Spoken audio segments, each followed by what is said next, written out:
a brutal assault on the people of Ukraine. Without provocation, without justification, without necessity, this is a premeditated attack.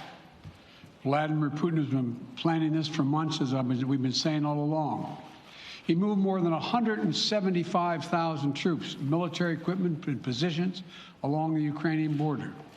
He moved blood supplies into position and built a field hospital, which tells you all you need to know about his intentions all along. He rejected every good faith effort the United States and our allies and partners made to address our mutual security concerns through dialogue to avoid needless conflict and avert human suffering. For weeks, we have been warning that this would happen. And now it's unfolding largely as we predicted. In the past week, we've seen shelling increase in the Donbass, a region in eastern Ukraine controlled by Russian-backed separatists. The Russian government has perpetrated cyber attacks against Ukraine.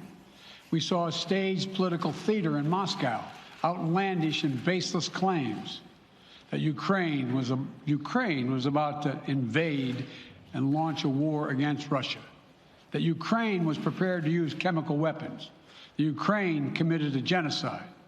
Without any evidence, we saw a flagrant violation of international law in attempting to unilaterally create two new so-called republics on sovereign Ukrainian territory. And at the very moment that the United Nations Security Council was meeting to stand up for Ukraine's sovereignty, to stave off invasion, Putin declared his war. Within moments, missile strikes began to fall on historic cities across Ukraine. Then came the air raids, followed by tanks and troops rolling in. We've been transparent with the world. We've shared declassified evidence about Russia's plans and cyber attacks and false pretexts so that there could be no confusion or cover-up about what Putin was doing. Putin is the aggressor. Putin chose this war, and now he and his country will bear the consequences. Today, I'm authorizing additional strong sanctions and new limitations on what can be exported to Russia. This is going to impose severe cost on the Russian economy, both immediately and over time. We have purposely designed these sanctions to maximize the long-term impact on Russia and to minimize the impact on the United States and our allies. I want to be clear, the United States is not doing this alone. For months, we've been building a coalition of partners representing well more than half the global economy. 27 members of the European Union, including France, Germany, Italy, as well as the United Kingdom, Canada, Japan, Australia, New Zealand, and many others, to amplify the joint impact of our response. I just spoke with the G7 leaders this morning, and we're in full and total agreement. We will limit Russia's ability to do business in dollars, euros, pounds, and yen to be part of the global economy. We'll limit their ability to do that. We're going to stunt the ability to finance and grow the Russian military. We're going to impose and we're going to impair their ability to compete in high-tech 21st century economy. We've already seen the impact of our actions on Russia's currency and the ruble, which early today hit its weakest level ever in history. The Russia stock market plunged today. The Russian government borrowing rate spiked by over 15%. In today's actions, we've now sanctioned Russian banks that together hold around $1 trillion in assets. We've cut off Russia's largest bank, a bank that holds more than 1/3 of Russia's banking assets by itself, cut it off from the U.S. financial system. And today, we're also blocking 4 more major banks. That means every asset they have in America will be frozen. This includes VTB, the second largest bank in Russia, which has $250 billion in assets. As promised, we're also adding the names to the list of Russian elites and their family members that we're sanctioning as well. As I said on Tuesday, these are people who personally gain from the Kremlin's policies, and they should share in the pain.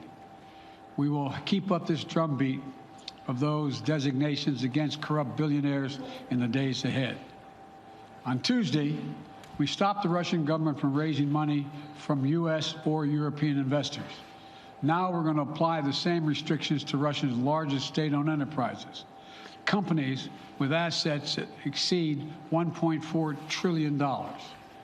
Some of the most powerful impacts of our actions will come over time as we squeeze Russia's access to finances and technology for strategic sectors of its economy and degrade its industrial capacity for years to come. Between our actions and those of our allies and partners, we estimate that we'll cut off more than half of Russia's high-tech imports. It will strike a blow to their ability to continue to modernize their military. It will degrade their aerospace industry, including their space program. It will hurt their ability to build ships, reducing their ability to compete economically. And it will be a major hit to Putin's long-term strategic ambitions. And we're preparing to do more. In addition to the economic penalties we're imposing, we're also taking steps to defend our NATO allies, particularly in the East. Tomorrow, NATO will convene a summit. We'll be there to bring together the leaders of 30 allied nations and close partners to affirm our solidarity and to map out the next steps we will take to further strengthen all aspects of our NATO alliance. Although we provided over $650 million in defensive assistance to Ukraine just this last year, let me say it again. Our forces are not and will not be engaged in the conflict with Russia in Ukraine. Our forces are not going to Europe to fight in Ukraine, but to defend our NATO allies and reassure those allies in the East. As I made crystal clear, the United States will defend every inch of NATO territory with the full force of American power. And the good news is, NATO is more united and more determined than ever. There is no doubt that the United States and every NATO ally will meet our Article 5 commitments, which says that an attack on one is an attack on all. Over the past few weeks, I ordered thousands of additional forces to Germany and Poland as part of our commitment to NATO. On Tuesday, in response to Russia's aggressive action, including its troop presence in Belarus and the Black Sea, I've authorized the deployment of ground and air forces already stationed in Europe to NATO's eastern flank allies, Estonia, Latvia, Lithuania, Poland, and Romania. Our allies have also been stepping up, adding the other allies, the rest of NATO, adding their own forces and capabilities to ensure collective defense.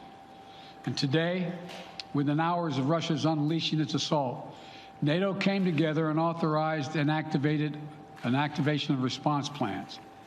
This will enable NATO's high readiness forces to deploy and when and where they are needed to protect our NATO allies on the eastern boundaries of Europe.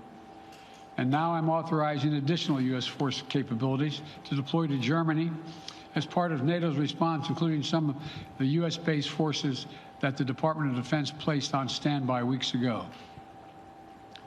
I've also spoken with Defense Secretary Austin and Chairman of the Joint Chiefs, General Milley, about preparations for additional moves should they become necessary to protect our NATO allies and support the greatest military alliance in the history of the world, NATO.